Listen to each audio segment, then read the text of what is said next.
Hey, it's Morgan with Old Home Rescue, and this is week 2 of our 1940s siding rescue. Today we're going to be walking through this project and showing you what it looks like without the aluminum siding on.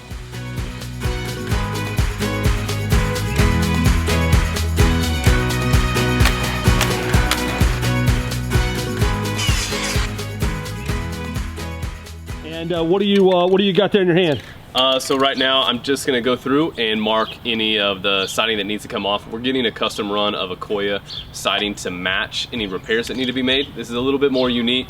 We thought it was a beveled siding, but once we got it off, it actually is a different style that we're going to have custom run for us. So going around and marking which ones need to be taken out and replaced with that new siding so that they know exactly what we're doing, because a rescue is different. We're not going to be replacing every piece of siding on this house.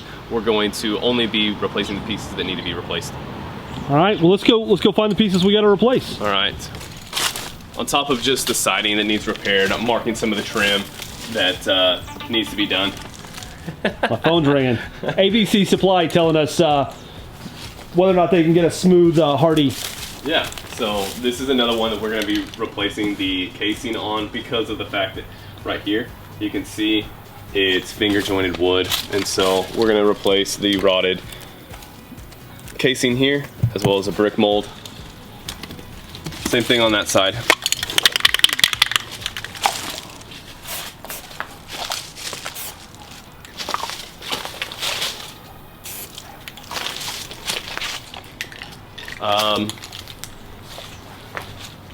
So a little update on this one. Whenever, okay, so a little update on this one is that whenever they removed the aluminum siding, you can kind of see underneath that house wrap right there that it is a, there's a gap that was covered up by the guy that did the demo for us. And what that was is there's a drip edge that carried around the whole house on the siding. So it rolls down the siding, hits the drip edge, and there's a groove underneath it. When it hits that groove, it drips down before it gets into your brick freeze. And that's what this yeah, that line right there is. That right there will go with a drip edge right back in underneath there. Awesome. So this is, remind everybody who didn't watch the first video what this was like when we pulled it off the other day. Oh man, so this was actually the very first part that was pulled out of the house, off of the house, and talking to the neighbor and a homeowner here, and he said that he was terrified because when it came off, it was crashing. It all came in one piece. So he comes out to look at it, and it's the worst part of the entire house. The entire project is right here. And he couldn't help but think that he may have made a mistake with what the rest of this may end up looking like. And a good thing is that not all of this looks like it, but back behind here, yeah, it had been covered up by a previous contractor had come in and removed the siding and made a quick repair. 2x4, a couple nails, put something back in there, and then like a 1/2-inch styrofoam insulation, yeah, and then put the siding back up and called it good. So if somebody wants to see what that looks like, what would they do? You can check out the first video that we have that walked through the initial phase of this project and the initial walkthrough. All right, so if you want to see what that looked like, check out the link below.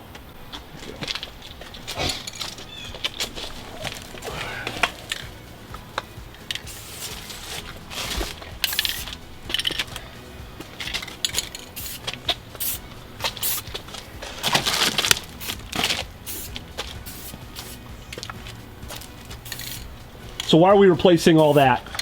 That is knotty pine, #2 pine, that was incorrectly installed. So you should have about a 1/2-inch overlap from your blind stop right here over, so that you can get a storm window in, and it's just not primed before it went up. On the back side of it's not primed. So this is what was done by the previous contractor, and you're already starting to see some rot there, as well as down here when they replaced this sill. So all of these things were done likely when the roof was done, because they rolled that metal back up underneath the drip edge of the roof. So this rot, what causes that rot like that?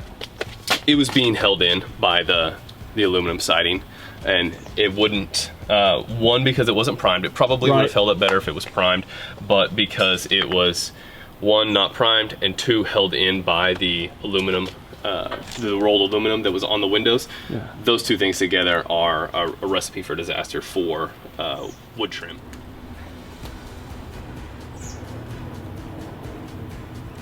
Just a question here, why?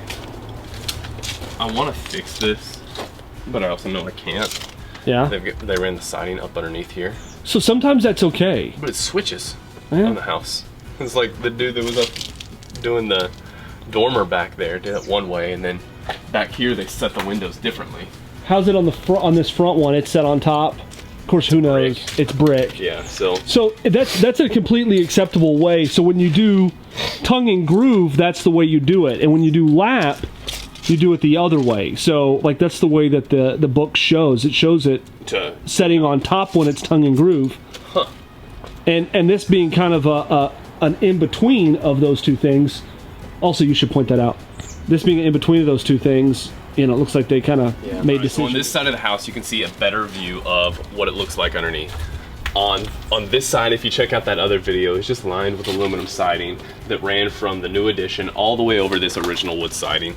And a lot of times people are scared to rip that off because they don't know what's underneath. But what we often find is that it's in really good shape. And so looking at it now, it really just needs a lot of paint and maintenance and paint. And so what that looked like was Patrick came in and set up some drop cloths, pulled that siding down, and then removed all of the nails that were associated with it. And what's left is this really awesome siding that, if you check out here, is kind of a mesh between tongue and groove and beveled siding.